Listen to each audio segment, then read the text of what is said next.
about the nationalities at the terminologies ng magnitude. Okay, so ano nakita sila? So far, ang largest recorded is the 9.5 magnitude earthquake in Chile. Last 1960, kung siya na puso. Okay, take note na ang atong earthquake ng mga measurements sa magnitude is not linear. Hindi logarithmic iya nga scale. Mas taas ang iya nga number, mas dako ang iya nga impact sa ground motion natin. Si 9.5 is indeed twice larger compared to it, but the 9.5 is dako ito siya. Okay, so in that, wala na building focus na. Okay, then second is ang 9.2 magnitude earthquake sa Alaska. Almost nag-Alaska mga makita ninyo, this is the impact sa ground motion, depende na siya sa ating behavior sa pag-penetrate the ground. So, may mga instances, class 8, hindi mo nila ma-protect ang iyong mga building during strong earthquake. Same thing. Wherein ang duta is nag-alsa, pwede siyang mag-shift lateral, pwede siyang mag-una, pwede siyang mag-fold. Okay? And there are some instances na we need to protect also the structures along the fault line natin. So, this is one of the examples, 6.9 magnitude earthquake sa Japan last 1960. This is 1990s. Okay? Imagine Japan na siya, and they have not predicted ano ang largest possible na pwede magtabo na earthquake. And this has greatly affected ang ilang performance ng structures under stabaw ng ground motion. Natawan ninyo, di nang nagba sa building. During stabaw ng earthquake. Wala nang ubang mga beams. Different beams na design siya to carry large na mga vehicular loads. But kung atong earthquake as discussed last time, kasi earthquake, this is based on the ground motion. Kasi yung inertial force produced kung mag-vibrate, meaning, kung try nyo siya ng tabo, if ang ino connection sa inyong mga building going to your ground is a moment resisting or fixed connection siya. So meaning, sa dali nga point is maximum di always shear ang atong moment.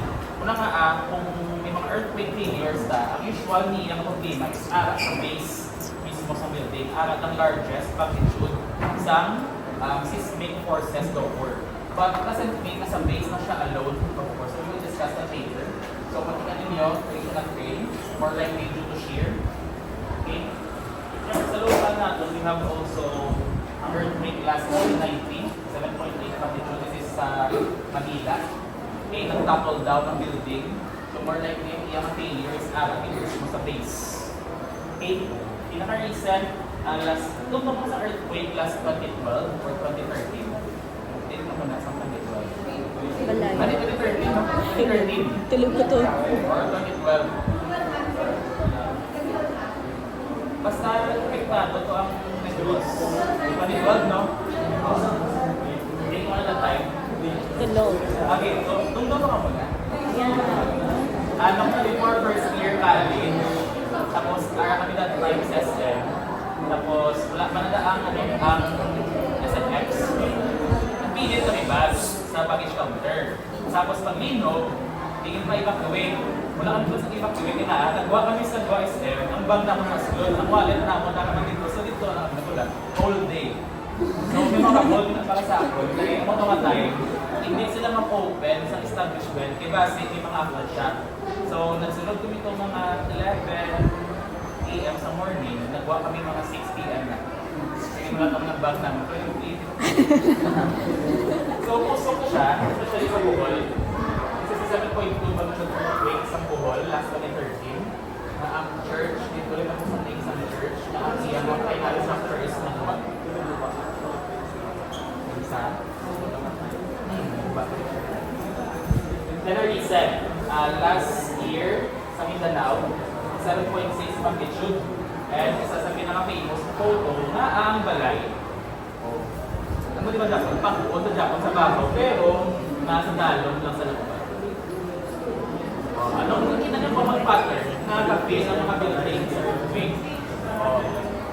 In-design nila, actually, to carry the vertical loads. But wala sila consideration on how to decide sa earthquake loss. Kasi nga, ano yung rason? Is, alam man galing. Ang isa sa pinaka-common na reason is, makita sila sa foreman, na damo na nakuban na balay, tapos ang balo sa foreman na damo naman na patindog na balay, wala na nagba. And then, pag linog, Ano ba? Balay. Maliin mo na ni Foreman, anong behavior sa structure under strong earthquakes. Kung natabo nila, wala na ko ba ang balay? Let's say, kaya nga mga primary structural members na nag-carry vertical load, but a member na supposedly i-design mo for earthquake load, eh wala yan na consider for this structural configuration. Na nga, bagay mo, una na ko ba is sa basis mo. Okay?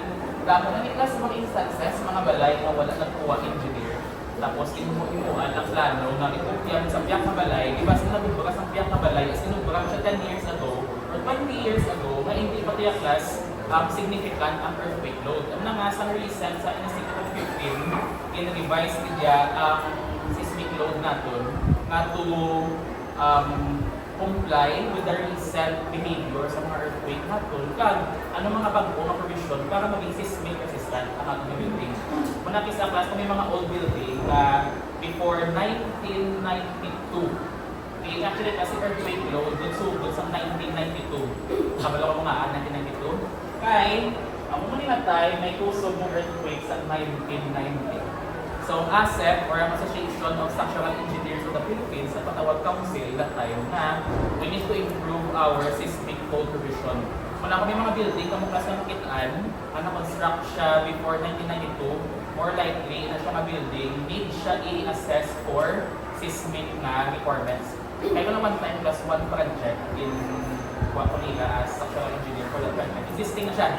So, yung process nila, if the building is siya, compliant with NCB ng 15, ang building na tabalang nga binalikuan sa Ceres na Halinda South, and guess na makado sa terminals, di ba maparide na siya? Ang hinalagyan isang shopping mismo, may building na nga commercial building na siya, pero residential sa babaw. Daanan siya kas nangayo ko as-built, ang problema wala sila as-built plan. E paano ko ma-verify ang mga structural members if ang iya na capacity is kaya ng earthquake?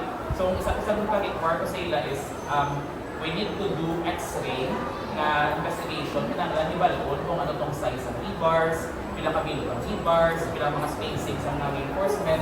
Para may investigation, syempre kung human ang building, muna nga klase ko sa inyo mga building design, may tatlo ka plans na needed, ang for bidding, for construction, as-built plans. Diba part sa mga building requirements sa MOPO, away pa ko na alam mo, na as per turnover sa building, you need to provide as-built plans kung paano, kung anong natabok sa actual. Kay trade construction class, tamo niya variation, na kung ano itong construction plan, pwede sa mag-change along the construction phase, tapos gaan mo as-built plan. So, kinanglan din na reflex sa as-built plan kung ano din ang actual na build construct. May possibility na may mga conflict sa mga location, sa mga pipes. Siyempre, maghihima ka sa architectural plan, at structural plan, wala ko na yung mga plumbing, electrical, sa mga parko. So, ending na, is kung may mga conflict na, inalain ng mga details, so you need the as-built plan para verify na. So, problema na, mag-seismic retrofitting, mag-seismic assessment sa mga old buildings, budlay siya, kaya wala nakabalo anong utol sa building. Nabudlay pa sa structural engineering, once human ng building, wala ka choice, but paktong-paktong mo lang. Kaya ko kaya. For example natin, ang ato nila EBR, if aware ka mo, this, may proposed during ang research center, ang riser natin. Okay? Actually, ang isa sa reason na medyo na-delay siya gamay is the structural assessment sa roofing sa mga beams diri sa EBR if capable siya mag-carry sa additional loads. Problema kay wala as built plans ng kitran. So, ang wada is, in-try siya X-ray. Kita kung din ang mga pamilya, pag-delay assess. Kinanglan siya maging compliant with the seismic requirements as per NCB 2015. Okay? Ano siya class important? Actually, si OBO class, or ang Office of the Building Official, sa may mga proposed structures na mo, diba parts ng mga requirements ng set of plans na to? Six set of plans na printed in blueprint na 20 by 30. Tapos included diba, sa mga structural plans ang structural analysis. Check nyo sa IRR, sa NBCP, record na yung ng structural analysis. And included sa structural analysis is ang computations ng seismic load. Wala sila may ginapirmahan ng mga building na for proposal na i-construct na wala sa design loads for earthquake.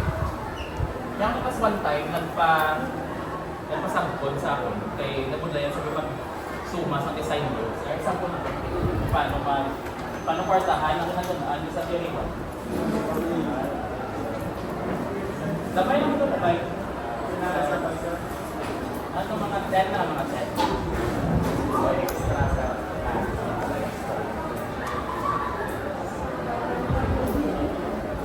system analysis.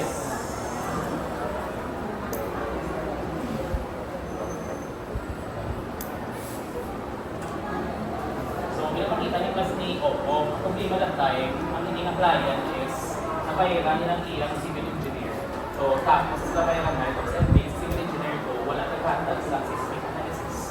So, in approach ako, kaya nga ako ng expertise sa structural engineering, so, bali, nangayon siya system analysis. So, nangayon sa framing niya. So, kung yung mga parameters, may discuss na later on, importance factor, emergence factor, and so on. Using section 8.5.2, kung yung pasaw ka sa ulo, kung ano yung nasuban nyo, yun siya. Tapos, ang yung framing, yung manual ko, using approximate analysis, ilikwa ko, tapos nagsuma ko sa mga reaction, kung discuss sa finals, approximate analysis, tapos, summary sa mga shear moment of actual forces for each number. Technically, this is theory 1 na divided. Okay, so this is system analysis. Okay, make up case, ano ba kung sakto doon ang midsumma? Anyway, proceed tayo. But this lang appreciate na sa theory 1 is not just an ordinary subject na ito ka general engineering lang, but this is actually civil engineering na dito as factors in analysis. So, ano naman ba sa seismic load?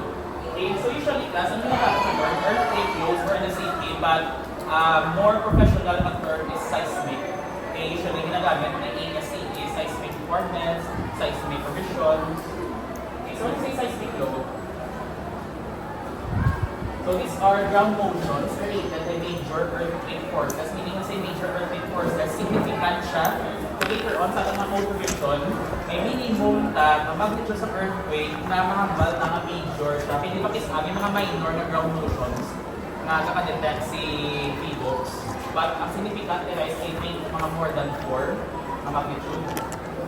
Okay, so this will be our building. So after sa ground motion, syempre, mas weight siya. Kanin due to inertial mass niya, pag sway nimo, ang imo nga moment resisting parts ang imo nga structure is siyang ma-resist na hindi na mag-sway. So, this would be the displacement niya. So, para ma-prevent ang inyong displacement, may equivalent force na class na ma-prevent na hindi siya mag-sway. Siyempre, if ang imo nga building is may ara sa lateral na resistance, so mag-ground motion, so siyempre, ang imo nga mga lateral resisting framing, lateral resisting na component sa imo nga frame is kung ganyan na mag-sway. So kung mag-sway ni, kung ganyan, so meaning may imaginary forces, or this is called or these are called your inertial forces na ma-prevent sa building na mag-sway. So para ma-quantify na natin, ang total na seismic load, so we need to solve for this inertial forces na mag-prevent sa imo nga building na mag-sway siya due to ground motion. So meaning, if ang imo nga building is less rigid, ano ang plano? Hindi siya mag-resist, di ba? So wala ka sa forces or lesser ang forces nimo kung less rigid na building. Kung big ang building, kung mag-ground motion, ba kung ganyan mag-sway, so may mga imaginary forces ka or natawag siya as inertia na forces para hindi siya mag-sway. So, ang muna siyang ina-quantify natin for our design seismic loads natin. So, ang sum sa tanan ng mga inertial forces at each upper level natin, okay, this will be called as your base shear. So, may total na horizontal force acting sa ground natin, including sa lateral displacement sa building natin. Tag, ang muna siyang sumahon natin for our design seismic loads. Ang aton na design base shear. Ilang total na lateral force acting sa base ng ating building, and later on, we will distribute ang iyan ng mga forces. Okay? So, initial class na force is i-function sa dead load, kag stiffness ng aton na structure. Kaya Siyempre, if ang imo nga building class is gamay lang imo nga dead load, kung mag-ground motion, siyempre hindi siya mag-sway ba? Kay lesser ang imo nga inertia tungkol, lesser man ang imo nga mass. Pero kung mas bukat ang imo nga building, kung mag-sway siya, siyempre, maapas, di ba? Ang imo nga bukat sa building, kada mag-ground motion. Una nga mas bukat ang imo nga building, mas dako ang imo nga mga lateral forces due to seismic loads. Oh. Ano ang significance ng dead load? Okay, for our structural material, ang pinaka-common na ginagamit natin is reinforced concrete sa Philippines. Kaya kung sa pinaka-bagato, isa pa, ang iyang raw materials is locally available. So mga bakal na bato, mga bakal na balas, mga bakal na simento. So ako siya mag-construct ng steel ya, kaya you need to identify anong size ng wide flash na yung gamitin. So i-order mo siya in case hindi siya available sa mga local na mga steel center. So, ang good price din, since common si concrete, one of the disadvantage ni concrete plus is bukat din siya yan. Kaya imagine ang unit weight ni concrete that is, gagamit natin, 24 kilonewton per cubic meter compared sa kay steel natin, kaya sa steel na ba 7,000 kilograms times 9.81 kinadatan. This is for RC. Approximately 7,000 kilograms. Yes. Matani.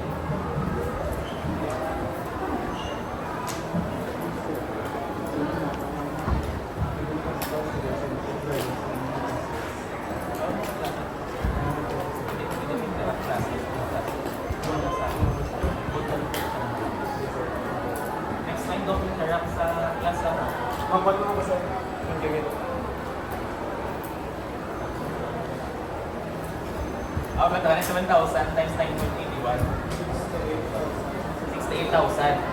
So divide 1,000, that is 6.8 kilonewton per cubic meter. Sakto? 68? 68.67.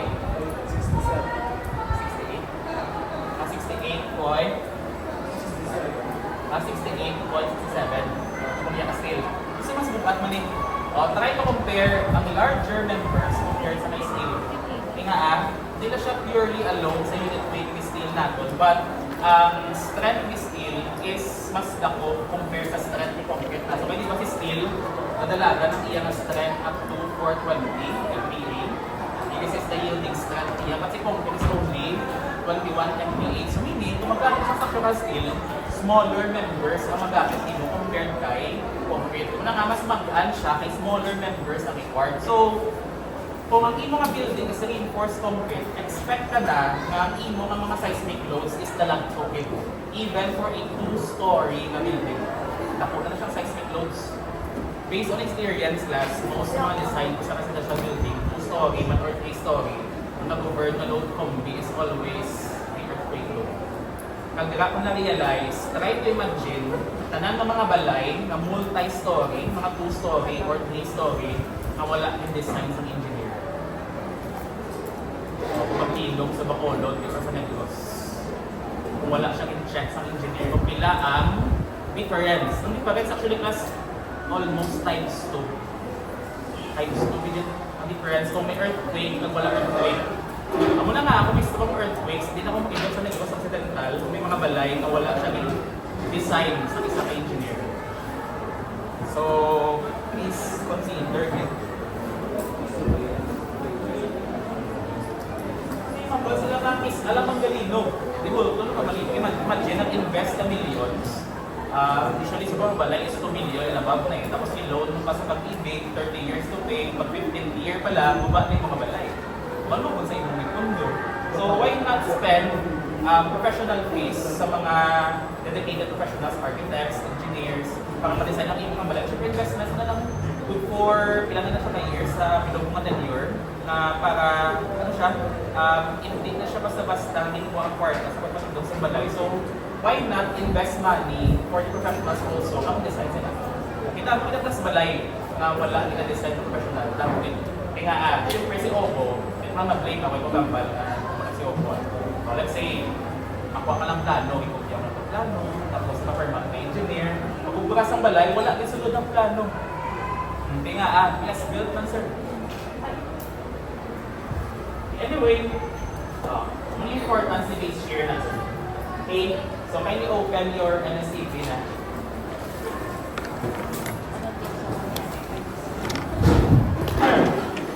Hindi ng NSCP pag-iban.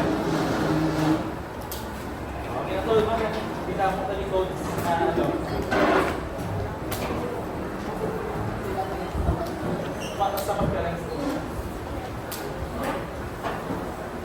Ikaw may buka sa kaban niya na lang letter sa dito yung kita mo. Iba niya. Hindi niya NSCP.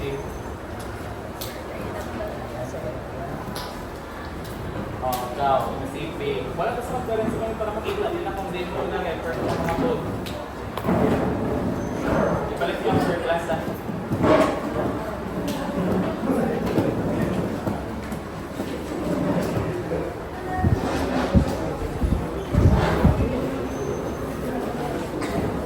Well, what's the sum code? So, all provisions under section 208, this will be utilized for our design seismic loads. So we'll have our general requirements. So take note, under section 208.1.1, the purpose of this code, okay, take note kami agad sa disclaimer, the purpose of the succeeding earthquake provisions is primarily to design seismic resistant structures. But it doesn't mean, kung maglinog, ang imo mabalay is, ano siya, hindi siya seismic nga, hindi siya damage-free. Kaya ang iya lang dyan na ubrahol sa inyong provision is to safeguard against major structural damage. Kung hindi ka maglinog glass, expected din yan na may maguba sa inyong building that may lead to loss of life and property. Muna nga, for our environmental loads, especially earthquake and wind loads, may mga important factors or occupancy category na need to be preserved based on the type of occupants nga ka-serve sa inyong building. So meaning, the more essential ang atong na occupants, okay, the more essential ang atong occupants, we need to consider higher na factor of safety for our design system. Okay, take note these provisions are not intended to assure zero damage structures, but it will prevent loss of life and property later. Kasi magamba ko Sir Gino, kung mag-design kami sa seismic loads, safe na ako mabala. Hindi. Safe ka mo after sa linog. Wala siya guarantee na wala damages. So, usually, ang iba ng mga structures class is may mga specific media na design. Still mo na yun. Chapter 5 ano? Nakamix to. Ang steel is wala name. Ang theory 1 is my name. May concrete. Wala na dito. May concrete. Kasi concrete ito ginapang mo sa iba. Natuto ang code. Theory 1, steel at concrete.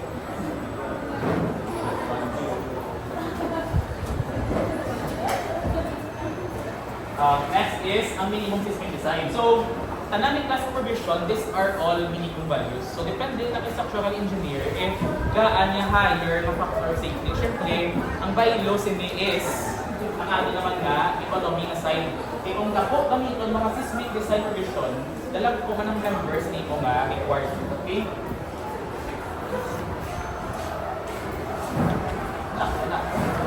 Gusto man nga. Hindi, sir. Sure. Ang sa dalom no to, sir, kag sa may ano. Ano nagpasa mo na chapter? Ay, hindi. Wala na nagpasa yung structure. Ano nagpasa? Sina nagpasa? Ano po yun, sir? Ito yung white folder.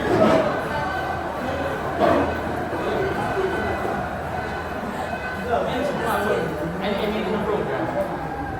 Diba sa aga is number 8. Tapos hapon, nasa ng subject. Open sa design of tension numbers 503.1. Makita. Okay. So, section 208.1.3 for our seismic and wind design.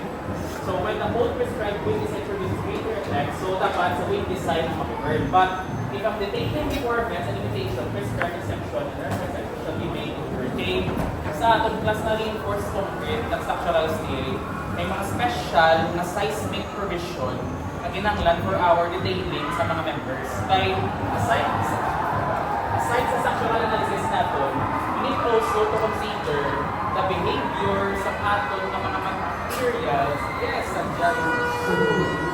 Okay,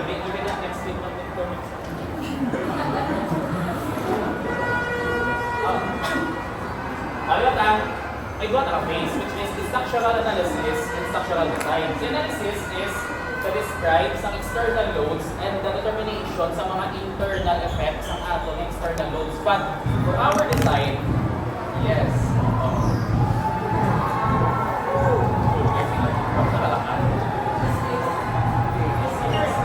Aside na tayo, mga may general assembly, nalilan ng general assembly naman.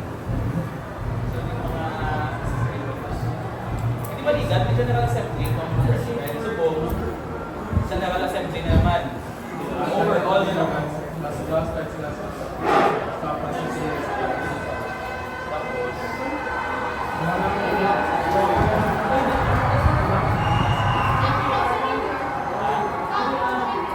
Sound ko. Ano ay chord? Factual pala. Sure ko din engineering. Engineering arts ko lang. Anyway, dali so for structural analysis, possible ka mag-burn si wind. But for your structural detailing, may mga seismic provision na labas na need by tinaan na inang behavior sa mga stresses caused by seismic loads. Pwede ba sa seismic loads is ano siya? Is repetitive.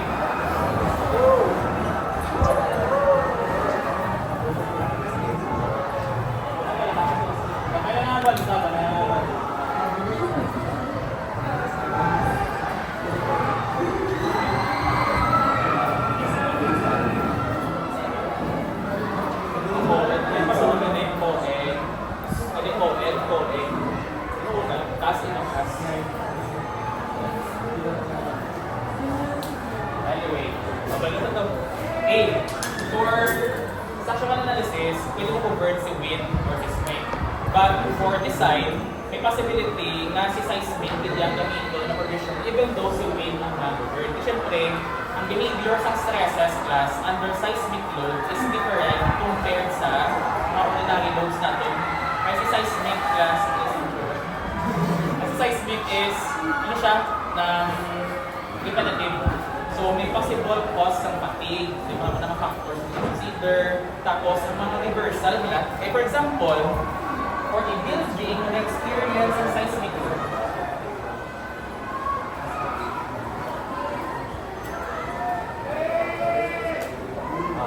si wind load na class yan, mapuyog na siya is one direction. Anong difference? Ano na siya po, engineering?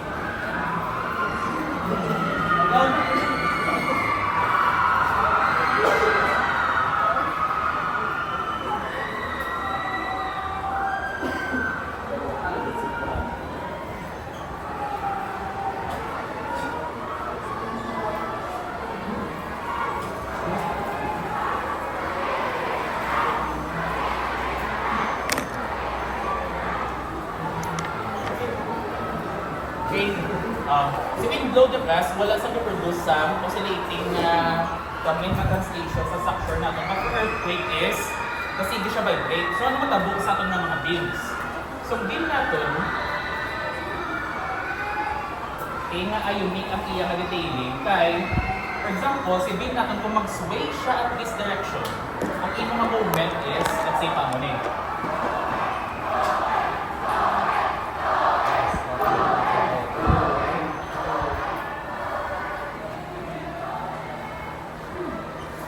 Okay, pag sway niya, amo ni imo nga internal reaction. Pagbalik sa piyak, automatic pasulit na. Maamo naman sa tapos masapat din. Tapos repetitive na. Amo na nga, even though mag-burn ang imo nga wind load detailing, ang imo nga wind load na design loads, but for your detailing, need mo gid i-consider ang imo nga mga structural details based on the seismic requirement kila ang behavior niya kung mag-earthquake. Kaya gasuli ay ang moment nimo. Meaning diri ma-positive si moment, negative si moment, positive siya, and that is for a short amount of time. Muna nga kung maglinog class, sigit mo ba ang structure kay ang pinaka-critical gina is ang ara sa base sa building mismo. Try to imagine, di ba? Kung mag-sway siya going at this direction, ini pag-sway dali, mabalos, no? Maabuna. Movement din mo. Pag-sway sa piyak, masulit naman ang movement. Okay? So, ang imo to nga member, nag-experience tension, ma-compression, ma-tension, ma-compression. So may fatigue, kumatabo. Eventually, that leads to the failure sa imo nga structure. So kinahanglan mo siya i-design nga maging resistant sa repetitive nga mapag-translate sa imo nga mga stresses from compression to tension nag-lead into fatigue. Siyempre sa inyo na class na structural design na discuss. Kaya at least kung may idea ka mo na importante kasi seismic ng mga requirements.